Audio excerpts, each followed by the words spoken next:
Assalamualaikum warahmatullahi wabarakatuh. Kami dari kampus STAI Babu Salam Sula, jurusan Tarbiyah, program studi manajemen pendidikan Islam. Sebelum kami masuk pada pembahasan lebih lanjut, izinkanlah kami memperkenalkan diri terlebih dahulu. Yang pertama, saya sendiri atas nama Safira Made Ali dengan NIM 211444036.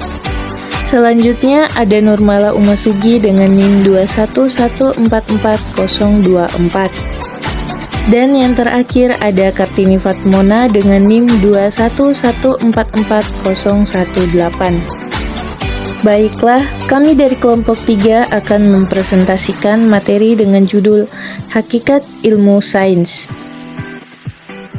Tentunya waktu di SD juga sudah belajar mata pelajaran IPA. Menarik bukan? Kehidupan manusia yang semakin berkembang mendorong para ilmuwan sains menciptakan berbagai penemuan untuk kehidupan manusia dan lingkungan sekitar. Bagaimana para ilmuwan menciptakan sesuatu? Yuk kita pelajari. Pada bab ini, kamu akan belajar tentang sains beserta cabangnya. Laboratorium IPA merancang percobaan, pengukuran, dan pelaporan hasil percobaan. Nah, pada video kali ini kita akan mengupas tentang sains dan cabang-cabangnya.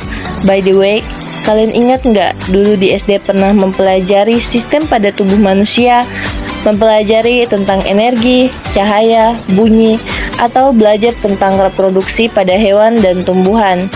Pasti masih ingat juga dong tentang listrik, tumbuhan, atau tata surya. Semua itu kalian pelajari di mapel IPA. Nah, IPA ini kata lainnya adalah sains, berarti sains ini sangatlah luas. Di mana-mana pasti kamu jumpai sains. Yap, di mana-mana ada sains. Ini dia berbagai cabang sains pada cabang ilmu biologi, fisika, kimia, geologi, astronomi, dan ekologi. Nah, cabang ilmu biologi adalah ilmu tentang makhluk hidup. Ada beberapa cabang dari biologi, yaitu zoologi. Zoologi adalah ilmu tentang binatang. Kemudian ada botani. Botani adalah ilmu tentang tumbuhan.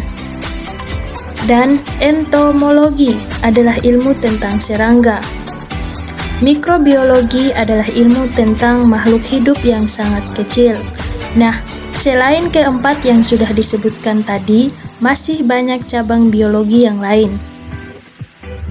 Kemudian, cabang ilmu fisika adalah ilmu tentang gejala dan fenomena alam dan sifat benda di sekitar kita termasuk perpindahan dan energi. Cabang ilmu dari fisika beberapa contohnya adalah mekanika, ilmu tentang gerak benda. Elektronika adalah ilmu tentang listrik dan magnet. Kemudian ada optik geometriks, adalah ilmu tentang alat-alat optik. Kemudian cabang ilmu kimia adalah ilmu tentang berbagai hal mengenai materi, yaitu terbuat dari apa, sifat dan perubahan dalam suatu reaksi kimia. Beberapa cabang ilmunya antara lain farmasi. Farmasi adalah ilmu tentang obat-obatan, ada radiokimia, ilmu tentang zat-zat radioaktif, kimia organik, yaitu ilmu tentang bahan-bahan kimia pada makhluk hidup. Ada kimia anorganik, tentang bahan kimia dalam benda-benda.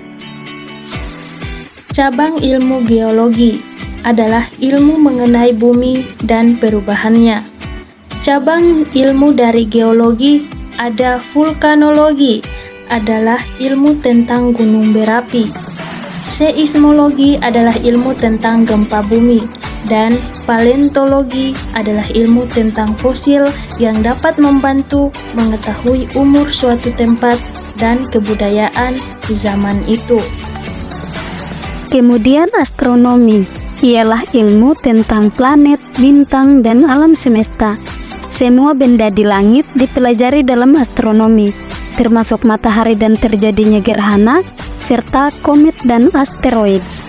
Terakhir yang kita bahas adalah ekologi, yaitu ilmu tentang interaksi atau hubungan timbal balik antara makhluk hidup dan lingkungan di sekitarnya. Jadi setuju kan kalau sains ada di mana-mana? Kita perhatikan contoh lagi. Mulai dari manusia, hewan, tumbuhan, semua merupakan bagian dari sains. Udara, listrik, cahaya, makanan, juga pelangi, juga termasuk sains. Jadi, apa sebenarnya sains itu? Sains adalah ilmu pengetahuan sistematis tentang alam dan dunia fisik. Untuk mengetahui berbagai hal, maka para ilmuwan sains melakukan percobaan atau eksperimen. Percobaan biasanya dilakukan di laboratorium IPA, tetapi ada juga yang melakukan eksperimen di luar lab, seperti di hutan, laut, pabrik, pesawat, bahkan luar angkasa.